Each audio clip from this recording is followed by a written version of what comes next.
آمنا بالله وباليوم الآخر وما هم بمؤمنين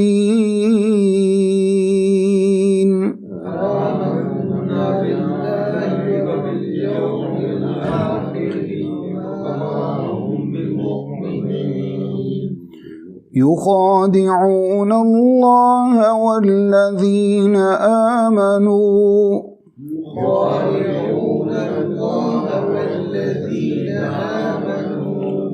وما يخدعون إلا أنفسهم وما يشعرون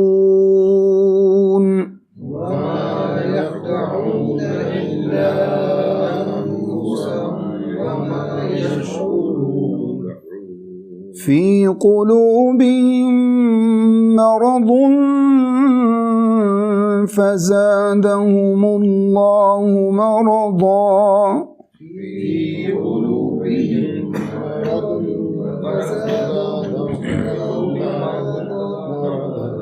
ولهم عذاب أليم بما كانوا يكذبون